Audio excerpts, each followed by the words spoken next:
Olá! Hoje a gente vai mergulhar numa das histórias mais intensas sobre família, transformação e, claro, perdão. A reconciliação entre Jacó e Esaú. É uma daquelas narrativas, sabe, que atravessam os séculos e continuam falando muito com a gente. Então, o nosso caminho hoje vai ser esse aqui. A gente começa falando de transformação e restauração, passa para aquela mudança essencial de Jacó, de enganador para Israel. Depois a gente entra no conflito dos irmãos, no encontro e no perdão e vê como a família seguiu em frente. E claro, no final, a gente fecha tudo e já dá uma olhada no que vem pela frente. Para a gente entender bem a história de hoje, é legal dar um passinho para trás. Essa jornada toda do Jacó, ela está dentro de um contexto maior, lá da revista Homens dos Quais o Mundo Não Era Digno, que tem uma ideia central bem clara. E o tema é basicamente este aqui, a capacidade de Deus de transformar o nosso caráter e, por consequência, restaurar relacionamentos. É essa lente, o óculos que a gente vai usar para olhar cada detalhe da história de Jacó e Esaú. E por falar em mudança, não dá para pular direto para a reconciliação da lição 12, sem a gente lembrar daquela transformação radical que aconteceu na lição 11. Uma coisa, simplesmente, não existe sem a outra. Olha só que interessante essa progressão. De um lado, a gente tem o Jacó enganador, né? Aquele cara marcado pelas escolhas que fez. Do outro, a gente vê a restauração de um relacionamento que parecia impossível. E o que está no meio, o que liga uma ponta à outra, é justamente uma mudança profunda de identidade. E aqui está o ponto de virada, o momento chave da lição 11.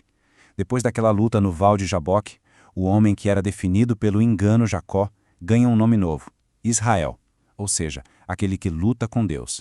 E aqui está a chave de tudo. O Jacó, como Jacó, não conseguiria se reconciliar com Esaú. Só o Israel, o homem que foi transformado no encontro com Deus, é que teve humildade e coragem para encarar o passado e tentar consertar as coisas. A paz que ele encontrou do lado de fora foi resultado direto da luta que ele travou por dentro. E que passado, hein? Agora sim, a lição 12 joga a gente bem no meio de um dos dramas familiares mais conhecidos que existem.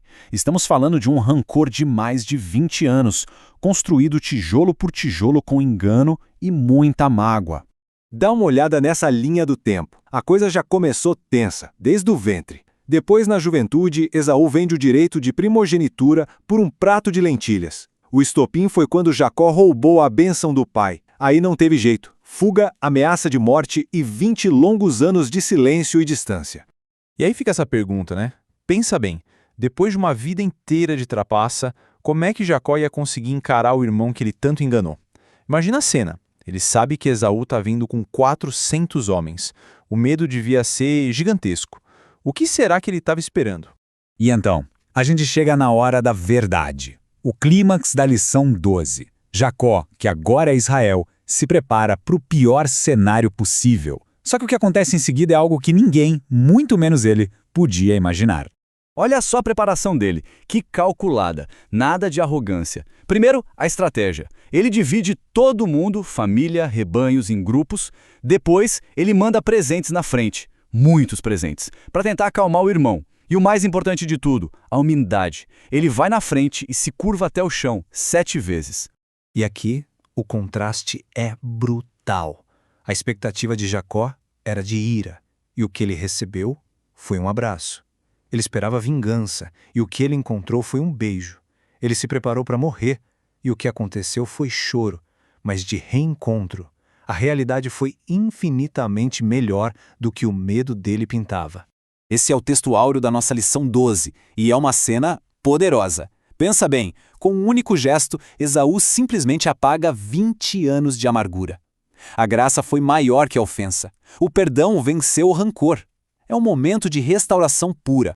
E essa cena toda levanta uma questão. O que é reconciliação, afinal? A lição 12 traz uma definição muito boa. Não é só um sentimento, sabe? Não é só ficar de bem. É mais do que isso. É um processo ativo de consertar um dano. É uma ação que reflete o próprio caráter de Deus, que sempre busca restaurar o que se quebrou.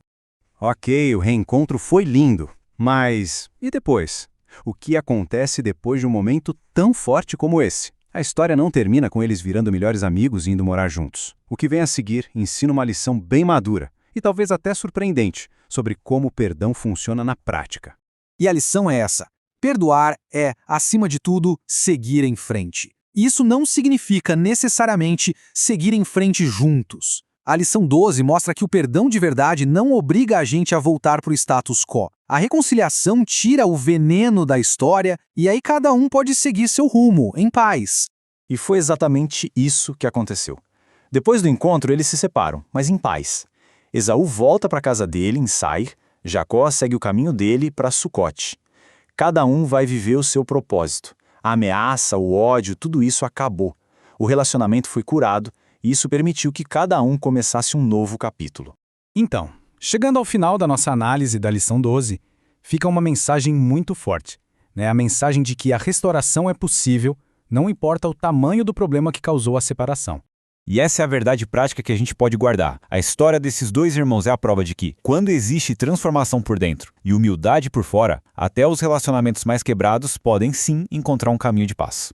E para a gente terminar, fica essa reflexão no ar. O que será que é mais difícil? Ir atrás do perdão ou ser quem oferece o perdão? Porque, pensa bem, Jacó precisou de uma coragem enorme para ir, e Esaú precisou de uma graça gigantesca para receber daquele jeito.